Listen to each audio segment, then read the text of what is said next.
Le Burkina Faso dispose désormais d'un centre de coordination du mécanisme d'alerte précoce. Un centre qui permettra de détecter rapidement les menaces de toute forme et d'y apporter des réponses appropriées. Il a été inauguré ce matin à Ouagadougou. Plus de 100 km de voiries réalisées dans les grandes villes, l'aménagement et la viabilisation des terrains dans le cadre du programme 40 000 logements, ce sont là les principaux défis qui ont été relevés en 2017 par le ministère de l'Urbanisme et de l'Habitat. L'un des défis pour ce ministère en 2018 sera la restructuration des zones non loties. Dans ce journal, nous irons à Bagré pour constater le développement de la filière banane dans cette partie du Burkina Faso. La production s'évalue à des dizaines de tonnes par hectare. Les producteurs qui se sont lancés dans cette filière reconnaissent qu'elle est un véritable levier d'émergence. À l'étranger, c'est une nouvelle ère qui s'ouvre pour une centaine d'anciens rebelles centrafricains. Ils viennent d'intégrer l'armée régulière de leur pays. Cette intégration s'inscrit dans le cadre du programme de désarmement, de démobilisation et de réintégration des rebelles. Mesdames, Messieurs, bonsoir. Pour ouvrir ce journal, nous prenons la direction du palais de Kossiam, où le président du Faso a reçu ce matin une délégation du Lions Club international. Le Lions Club a dit être allé se présenter au chef de l'État et lui parler de ses engagements à améliorer les conditions de vie des personnes démunies. Roch-Marc Christian Kaboré a également reçu le président de la commission de la CEDEAO en fin de mandat au Burkina Faso. Le résumé de ces audiences avec Nongba Kouda et Sanoua Christine Koulibaly. Après une série de mises en garde contre les autorités bissau-guinéennes, la CEDEAO hausse le ton en prenant des sanctions contre ce pays, plongé dans une impasse politique depuis bientôt 3 ans. Le point est ici fait à Roch-Marc Christian Kaboré. Et ces sanctions, ce n'est pas de gaieté de cœur, c'est pour amener les différentes parties bissau-guinéennes à appliquer l'accord de Conakry et de Bissau. Ça nous coûte excessivement cher. Et vous savez que le Burkina a ses troupes. Et nous avons des problèmes sécuritaires au Burkina. Et c'est un sacrifice. Ça coûte cher à la communauté, ça coûte cher de les maintenir là-bas. Et les résultats, nous ne les avons pas. Le leadership du président du Faso, lui, a été déterminant dans l'opérationnalisation du Centre national de coordination du mécanisme d'alerte précoce et de réponse rapide. Un centre inauguré ce matin à Ouagadougou. Ce centre est d'une importance capitale pour gérer non seulement les problèmes sécuritaires, alimentaires, sanitaires, environnementaux, et bref, la sécurité humaine. Et donc nous sommes venus le remercier parce que quand on a voulu implanter ce centre, les choses tergiversaient, mais dès qu'on l'a vu, il a mis à disposition par un décret les agents, les experts qu'il faut, l'endroit, la place. Vous avez vu, c'est l'ancienne ambassade des États-Unis, bien sécurisée. Permettre aux personnes les plus démunies de vivre dans la dignité, c'est l'une des raisons qui ont guidé les pas d'une délégation du Lions Club international à Kossiam. 18 millions d'habitants au Burkina Faso ont besoin de nous, parce qu'il reste encore beaucoup de pauvreté. Nous allons faire notre mieux pour pouvoir aider ces personnes. Et son Excellence, le président du Faso, nous a rassurés de son soutien. Occasion également de mieux faire connaître le club service qui compte plus de 1 400 000 membres dans 200 pays du monde. Et puis, le président de la commission de la CEDEAO était à côté du gouvernement burkinabé ce matin pour l'inauguration du centre de coordination du mécanisme d'alerte précoce. C'est un centre de détection rapide des menaces dans plusieurs domaines tels que la sécurité, la santé et l'environnement. Les experts sur place vont collecter les données au quotidien pour les mettre à la disposition du gouvernement qui va y apporter des réponses rapides et appropriées. Plus de précisions avec Alidou Badzeni et Maïmouna Traouri. Le Centre national de coordination du mécanisme d'alerte précoce et de réponse du Burkina Faso entre en activité.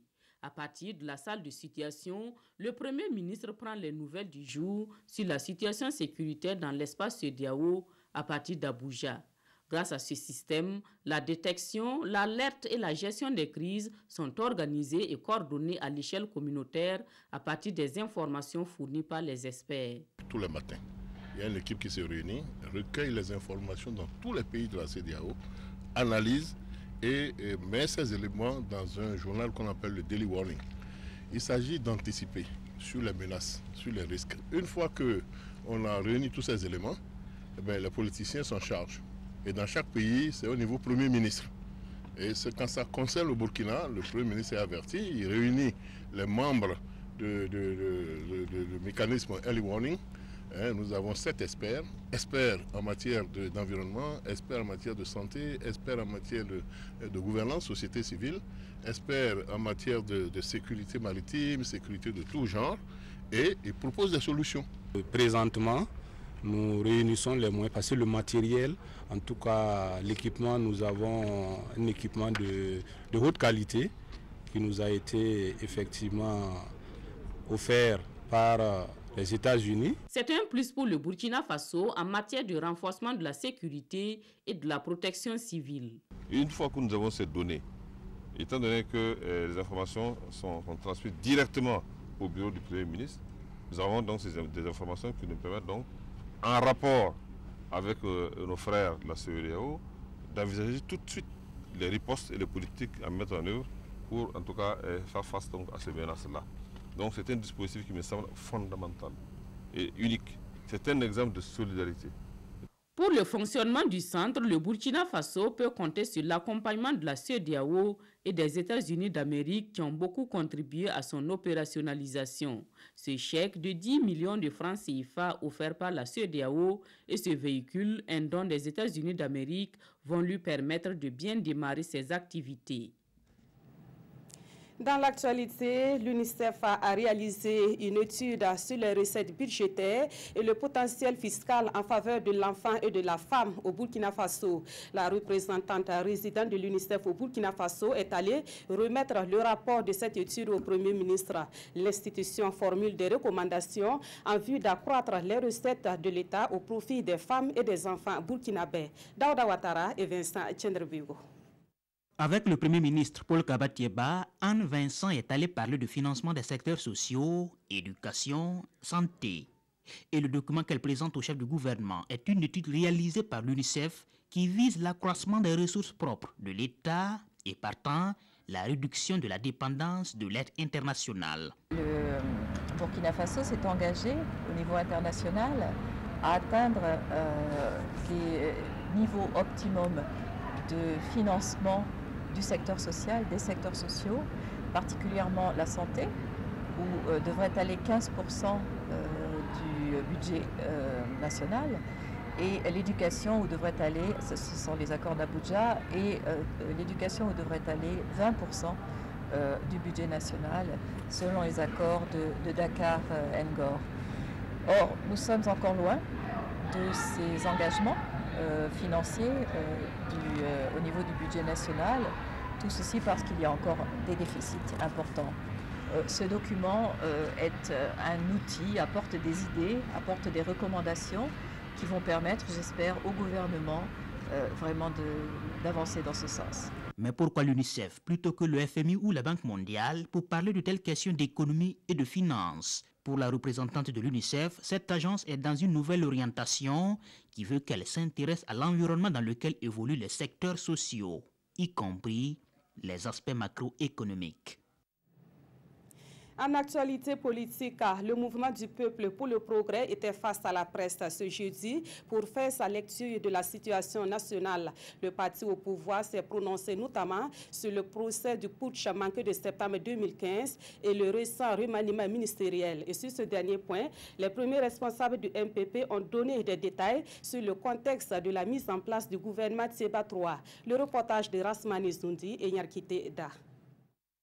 Amorcer une nouvelle étape, c'est tout l'enjeu du récent remaniement ministériel selon le président du MPP, le mouvement du peuple pour le progrès.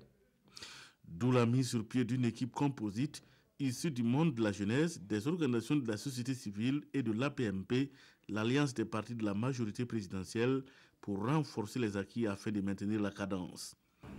Ce remaniement ministériel, loin de satisfaire des critiques stériles, répond à l'impératif d'amorcer une nouvelle étape dans la mise en œuvre du PNDS. Les résultats sur le terrain sont tangibles et il faut poursuivre sur la même lancée afin de les amplifier. La nouvelle équipe qui prend le relais s'installe avec un tableau de bord aux indicateurs de performance appréciables à bien des égards. Au dire de Simon Compaoré, l'année 2018 est celle de l'opérationnalisation à grande vitesse du PN2S. Cette débauche d'énergie ne doit cependant pas faire perdre de vue les dossiers pendant en justice. Tout commence par le procès du putsch manqué de septembre 2015, programmé pour le 27 février prochain. Déjà, des voix s'élèvent contre ce qu'elle qualifie de détention illégale du général Bassolé et d'une mainmise du pouvoir sur le dossier. Là-dessus, la majorité réplique. Je dois dire simplement que c'est une fuite en avant. Et cette fuite en avant ne va pas empêcher le droit d'être dit. Si il est acquitté, si la justice trouve qu'il n'est pas coupable, eh bien ça le sera. S'il est coupable, ben, ça le sera aussi. Donc ne soyons pas pressés. Les dossiers du président Thomas Sankara, l'étudiant Dabo Boukari, du journaliste Norbert Zongo et les victimes des 30 et 31 octobre 2014 ainsi que du dernier gouvernement de Blaise Compaoré seront bientôt jugés, avertissent les conférenciers. Le MPP et ses alliés invitent l'ensemble des Burkinabés à l'union pour barrer la route aux terroristes qui freinent l'essor de l'économie du pays. De nombreux acquis ont été engrangés en 2017 au ministère de l'Urbanisme et de l'Habitat. Selon le premier responsable de ce département, on note plus de 100 km de voiries réalisées dans certaines grandes villes, l'aménagement et la viabilisation de terrains dans le cadre du programme 40 000 logements. Et l'année 2018 connaîtra la restructuration des zones non loties et la mise en œuvre d'autres projets au ministère de l'Urbanisme et de l'Habitat. Issa Kafando et Zoubavier David Adabiri. 85 milliards de francs CFA injectés dans les logements sociaux avec en toile de fond, plus de 15 000 parcelles dégagées sur le site de Basenko et une centaine de kilomètres de voiries réalisées dans les villes de Ouagadougou, Koudougou, Ouaïgua, Banfoura, Toma et Koudougou. Le ministre en charge de l'habitat dresse ici un bilan non exhaustif des réalisations de son département en 2017. Une année qui, selon Dieudonné Maurice Bonané, donne le temps de l'exécution du programme présidentiel en matière d'accès au logement et la mise en place des schémas directeurs pour l'aménagement des grands centres urbains.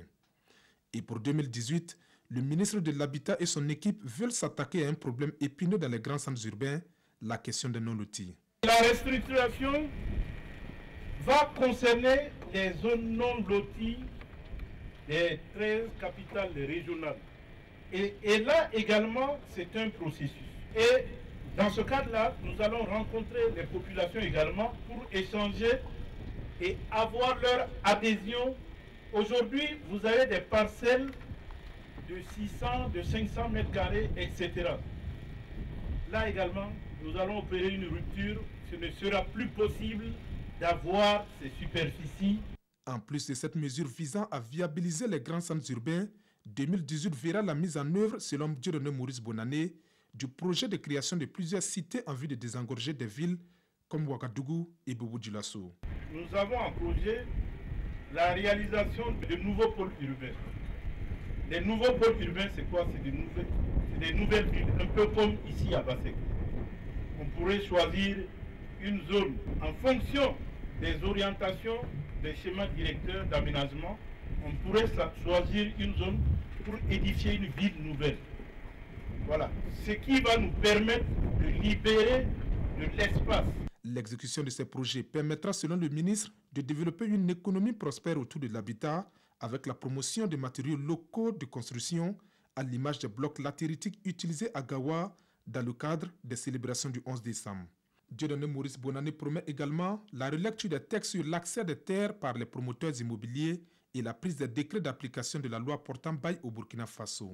2018, conclura le ministre, est une année chargée de défis pour son département, l'habitat décent pour tous étant un droit constitutionnel. Le nouveau ministre de l'intégration africaine et des Burkinabés de l'extérieur a officiellement pris ses fonctions ce jeudi. Paul Robert Tendrebego, qui prend les rênes d'un tout nouveau ministère, a été installé par le secrétaire général du gouvernement. Des défis l'attendent, notamment les questions d'intégration et la mobilisation des Burkinabés de l'étranger pour le développement de leur pays. Paul David Bambara, Nathalie Sawadgo, Nabaloum. Je vous déclare solennellement installé dans vos fonctions de ministre de l'intégration africaine et des Burkinabés de l'extérieur. Félicitations et plein succès dans votre mission. Voici installé Paul Robert Tendrebego, le ministre de l'intégration africaine et des Burkinabés de l'extérieur. Précédemment conseiller diplomatique du président du Faso, ce diplomate de carrière mesure déjà les défis à relever dans une maison qu'il connaît bien. Nous avons une Afrique unie à construire, nous avons la contribution de Burkina à apporter. Et lorsque vous savez quels sont les défis sécuritaires, les défis de développement de notre sous-région, vous comprenez que le défi, il est là. Le deuxième défi global, c'est évidemment le défi de la gestion des Burkinabés de l'extérieur. Il s'agira de voir comment les Burkinabés de l'extérieur peuvent contribuer d'abord au développement national. Et ensuite, comment à notre tour nous allons pouvoir les accompagner en leur garantissant une meilleure sécurité. Cette prise de fonction marque aussi la scission du ministère des Affaires étrangères et de la coopération sous-régionale en deux entités. Il va poursuivre les efforts d'intégration et de visibilité des Burkinabés de l'extérieur, déjà entamés par Rose Boguéré, ex-ministre déléguée. Depuis septembre 2017, nous sommes en train d'organiser le premier forum de la diaspora. À ce niveau également, nos TDR sont prêts. Et bon, le ministre Paul Robert Tendrebego, que je connais bien et qui est rompu quand même à ces questions d'intégration africaine et qui n'avait de l'extérieur, pourrait conduire à bon escient. Malgré la scission, Paul Robert Tendrebego appelle l'ensemble de ses collaborateurs à rester unis pour faire rayonner davantage la diplomatie burkinabé hors de nos frontières. Les missions et le fonctionnement du médiateur du Faso ont été expliqués à la population de la région de l'Est. C'était le 6 février dernier à Fada et l'exercice a été assuré par la première responsable du médiateur du Faso, Sarah Sérémé. Et pour encourager et faciliter la saisine du médiateur du Faso par les administrés, ceux-ci ont eu droit à des communications. Le reportage de Amidou Lankwande et Ibrahim Sanou. Le médiateur du Faso dans la région de l'Est. À Fadan Gourmand, Sarah Sérémé dit venir requérir la bénédiction des populations pour mener à bien son mandat, mais aussi et surtout les informer sur les rôles et missions de son institution. Cette audience foraine entend faciliter la saisine directe de l'institution par les administrés. Les populations ne connaissant pas exactement la mission, beaucoup n'agissent pas par la saisine, alors qu'il y a beaucoup de frustrations contenues qui peuvent être résolues plus facilement. Également, nous jouons beaucoup à la stabilisation de la paix et de la cohésion sociale. Situation oblige.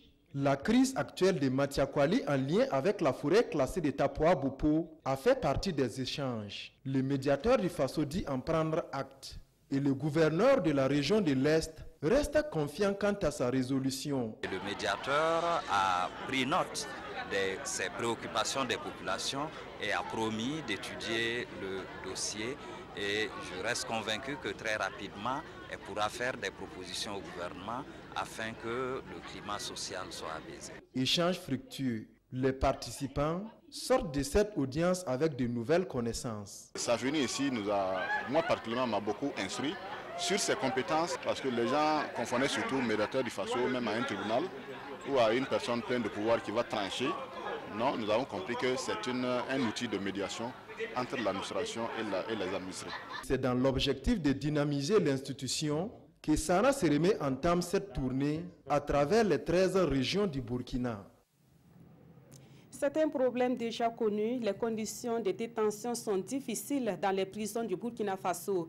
Le mouvement burkinabé des droits de l'homme et des peuples dénonce cette situation. Et dans l'espoir de changer la donne, le MBDHP met en œuvre un projet dénommé « Promotion des droits de l'homme par l'appui juridique et judiciaire des détenus ». Dans le cadre de ce projet, des gardes de sécurité pénitentiaire suivent une formation à Ouagadougou. Issa Kafando et Mounira Keri.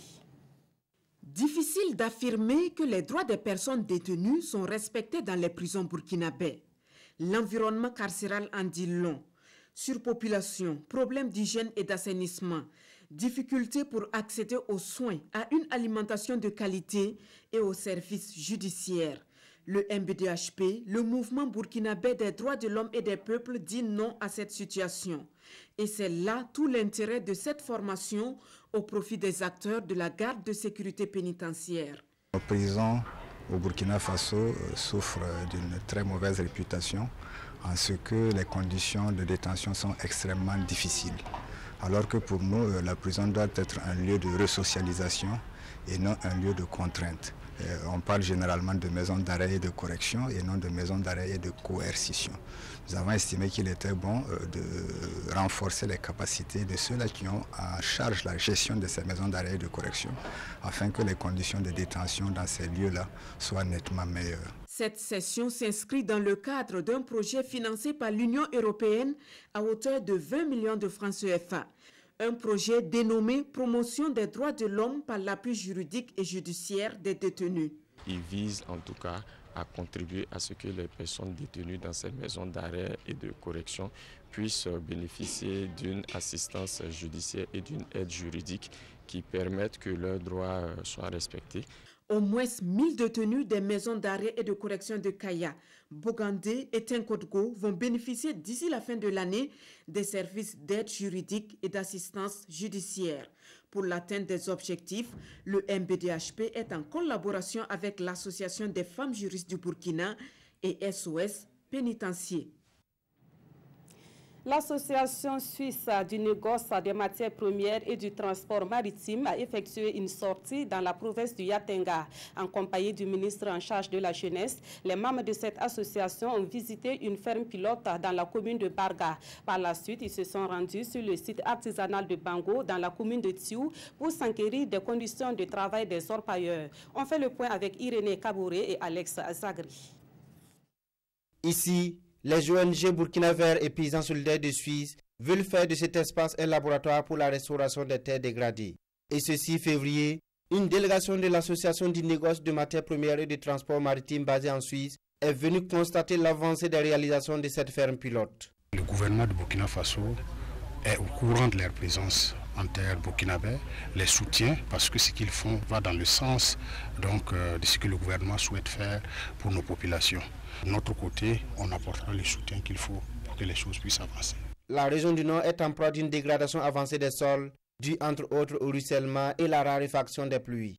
Un constat qui a poussé cette association suisse à soutenir ce projet. Pour elle, il est donc nécessaire de créer des expertises qui œuvrent pour le développement. Pour nous, c'est important aussi d'être sur le terrain. Nos sociétés travaillent et sont très présentes au Burkina Faso. Et donc, nous avons cherché des projets en lien avec l'activité de nos membres, qui est proche de l'agriculture, et où le pays va vraiment profiter de l'échange d'expertise pour améliorer les possibilités de développement sur place. Et pour clore sa tournée dans le Yatenga, la délégation est allée sur le site d'orpaillage artisanal de Bangou dans la commune rurale de Tiou. Occasion pour eux de s'imprégner des conditions de travail des orpailleurs.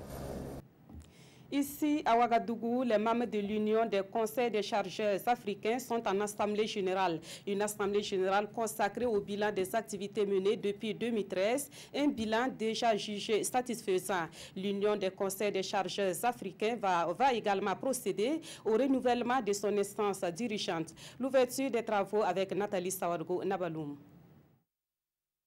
Les membres de l'Union des conseils des chargeurs africains UCA réunis à Ouagadougou dans le cadre du 11e session de leur Assemblée générale. L'objectif est de faire le point des actions menées durant l'année 2013-2018 et envisager l'avenir. Nous allons examiner les rapports des commissaires aux comptes Donc les commissaires aux comptes qui ont également fait donc, leurs études sur plusieurs exercices d'activité. Et après donc, ces rapports de commissaires aux comptes, nous allons examiner les textes fondamentaux de l'UCCA. Dans le cadre de cette assemblée générale, il y a une autre réunion qu'on appelle le comité directeur, ce qu'on appelle le conseil d'administration de certaines structures, qui également a certains points à son ordre du jour, comme l'adoption d'un budget pour cette année 2018. L'Union a 40 ans d'existence, 40 ans au service du développement du Burkina Faso en matière d'importation et d'exportation des marchandises. Le Burkina Faso est un pays de transit. Un pays de transit, ça veut dire que nous n'avons pas accès à la mer et que tout ce que nous devons avoir comme approvisionnement doit passer par donc, des ports qui sont dans d'autres pays. Mais aussi que nous devons avoir un système de logistique qui nous permet de transporter. Mais pour transporter aujourd'hui, il y a trop de papiers, la douane, transit, etc. C'est ça le rôle du Conseil burkinabé des chargeurs. L'UCA a été créé en 1977 à Accra, au Ghana. Il regroupe les conseils des chargeurs de l'Afrique centrale et de l'Ouest. De 15 membres en 2015, il est passé à 18 membres en 2018. À l'étranger, en Centrafrique, une centaine d'anciens rebelles viennent d'intégrer l'armée régulière. Le président annonce que près de 140 autres ex-rebelles rejoindront les rangs des forces armées centrafricaines. Et cette intégration s'inscrit dans le cadre du programme de désarmement, de démobilisation et de réintégration des rebelles. C'est une nouvelle ère qui s'ouvre pour ce groupe de 101 anciens rebelles centrafricains intégrés dans l'armée régulière. Cette réintégration officielle a donné lieu à une cérémonie à Bangui, c'était lundi dernier. Ce premier groupe d'anciens rebelles a auparavant bénéficié d'une formation de 4 mois qui s'inscrit dans le programme DDR. Vous n'appartenez plus aux groupes armés. Vous n'appartenez plus au groupe politico-militaire. Vous n'êtes plus les bourreaux du peuple, des auxiliaires du désordre, de la violence illégitime.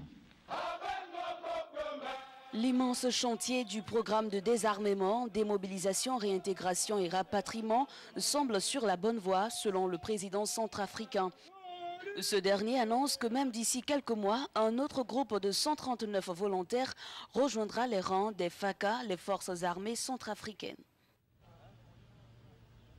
Je suis en joie parce qu'avant j'étais aux groupes armés et je suis allé déposer l'arme pour venir et puis on m'a formé, devenir militaire, donc je suis fier de moi. Il est temps maintenant de servir la patrie pour que notre pays aille en avant au lieu de rester toujours en arrière. Ce programme de réinsertion lancé en septembre dernier et soutenu par l'ONU tente de faire reculer la violence dans ce pays plongé dans une longue guerre civile depuis 2013. L'éventuel départ de Jacob Zuma de la présidence de l'Afrique du Sud est commenté par les quotidiens de ce 8 février au Burkina Faso. Au plan national, les journaux évoquent le sujet du coton bété dans notre pays. La revue de presse est signée Aimé Solange Djigema. Retour du coton bété au Burkina, un collectif s'y oppose catégoriquement, titre aujourd'hui au Faso. Pour ce collectif, poursuit ce journal, jusqu'à ce jour, aucune étude d'impact environnemental et sanitaire n'a été faite pour évaluer les conséquences de la culture du coton bété. Et en plus, renchérit-il dans le journal Le Pays, le retour du coton bété n'est rien d'autre que la privatisation de l'agriculture qui aura sans doute des conséquences lourdes pour la population qui pratique en majorité l'agriculture familiale. D'où une marche internationale contre Monsanto le 19 mai prochain pour dire non aux OGM. En page internationale, les journaux reviennent sur les appels à la démission de Jacob Zuma. D'après l'analyse du journal Le Pays, Zuma n'a jamais été aussi proche de la sortie. Ces jours semblent compter à la tête de l'État sud-africain, mais pour l'observateur Palga, game is over pour Jacob Zuma. Et ses adversaires qui le traquent sans répit depuis de longues années font sonner l'alali pour donner le coup de grâce à la bête blessée dont il rêve de brandir le trophée dans pas très longtemps. C'est pourquoi Zuma négocie une sortie honorable à l'image de Robert Mugabe du Zimbabwe, indique aujourd'hui au Faso, qui après des jours de résistance et de ruse a su obtenir un départ en or au propre comme au figuré. Ce départ suffira-t-il à colmater les brèches du parti historique qui préside aux destinées du pays depuis 1994, s'interroge ce journal. Patientons quelques jours, conclut-il.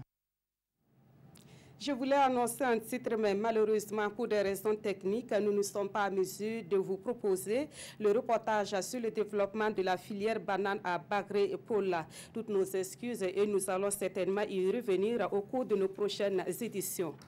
Et puis, sachez que l'émission Santé Mag a lieu ce soir sur la RTB. Maïmouna Dao et ses invités vous diront tout sur la fièvre typhoïde, une maladie qui a touché plus de 60 000 personnes en 2017 au Burkina Faso. Le rendez-vous, c'est pour tout à l'heure à 21h, mais en attendant, nous vous proposons cet extrait.